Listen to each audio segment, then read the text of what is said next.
100% துல்லியமாக கணிக்கப்பட்ட உங்களுடைய ஜோதிட ராசி பலன்களை உடனுக்குடன் தெரிந்து கொள்ள நம்ம தமிழ் ஆஸ்ட்ராலஜி சேனலை சப்ஸ்கிரைப் பண்ணிக்கோங்க.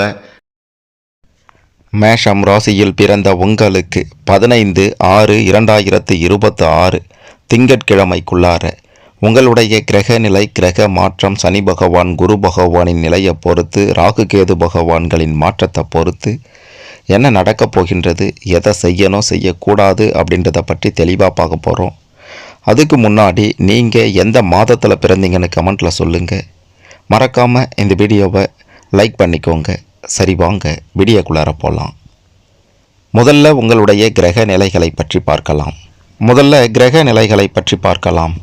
உங்களுடைய ராசியில் செவ்வாய் பகவானும், தன வாக்கு குடும்பஸ்தானத்தில் சூரிய பகவானும், தைரிய வீரிய ஸ்தானத்தில் புதன் சுக்கிரன் பகவானும், சுகஸ்தானத்தில் குரு பகவானும், பஞ்சமஸ்தானத்தில் கேது பகவானும், அஷ்டமஸ்தானத்தில் சந்திரன் பகவானும், லாபஸ்தானத்தில் ராகு பகவானும், அயன சயன போகஸ்தானத்தில் சனி பகவான் என்று கிரக நிலைகள் அமைந்திருக்கின்றது.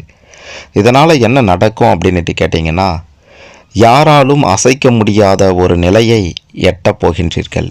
இதுவரைக்கும் பட்ட கஷ்டங்களுக்கெல்லாம் தீர்வு கிடைக்கப் போகின்றது. ஐயோ, நமக்கு ஏன் இவ்வளவு சோதனை என்று நொந்து போனவங்களுக்கெல்லாம் நல்லது மட்டுமே நடக்கக்கூடிய காலகட்டமாக இது இருக்க போகின்றது. தொழில் ரீதியாக, வியாபார ரீதியாக கொடிகட்டி பறக்க போகிறீங்க. நீங்கள் வச்சது தான் சட்டம் அப்படின்ற ஒரு நிலை உண்டாக போகின்றது. உங்களை யாராலும் அசைக்க முடியாது இந்த காலகட்டத்தில். அந்த அளவுக்கு கிரக நிலைகள் எல்லாம் சாதகமாக இருக்கின்றது. மேஷம் ராசியில் பிறந்த உங்களுடைய குடும்பமும் குடும்பத்தின் நிலையும் சிறப்பாக அமையும். அதாவது குடும்ப உறுப்பினர்கள் ஒரு பக்க பலமாக இருக்க போகிறாங்க. தாய் தந்தை வழியில் இருந்து நல்லது நடக்கும். பூர்வீக சொத்து தொடர்பான விஷயங்களில் உங்களுக்கு சாதகமான நிலை உண்டாக போகின்றது. குடும்பத்தில் இது நாள் வரைக்கும் இருந்து வந்த பிரச்சனைகள் எல்லாம் அடியோடு விலக போகின்றது. குடும்ப ரீதியாக அற்புதமான பலன்களை பார்க்கக்கூடிய காலகட்டம் தான் இந்த காலகட்டம் அப்படின்றத மறுதிட முடியாது. கணவன் மனைவி இடையே இருந்து வந்த பிரச்சனைகள் விலகிடும். பிள்ளைகளால் பேரையும் புகழையும் பெற போகிறீங்க. உறவினர் வகையில் குறிப்பாக உங்களுக்கு உறவினர்களால் பல நன்மைகள் உண்டாக்கும். உங்களை எதிர்த்த குடும்ப உறவுகள் எல்லாம் ஒன்று சேர போகிறாங்க. இப்படி பல நன்மைகள் குடும்ப ரீதியாக உண்டாக போகின்றது. அடுத்து கடன் தொல்லைகள் எல்லாம் முடிவுக்கு வரப்போகின்றது என்று தான் சொல்ல வேண்டும்.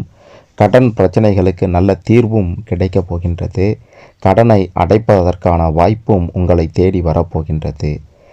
மற்றபடி பார்த்தீங்கன்னா இந்த காலகட்டத்தில் பெரிய பாதிப்புன்னு இருக்காது. உடல் பாதிப்பு அதெல்லாம் சீராக போகின்றது. உடல் நிலையில் பெரிய பாதிப்புகள் இல்லாமல் உடல் ஆரோக்கியத்தோடு வாழ போகிறீங்க.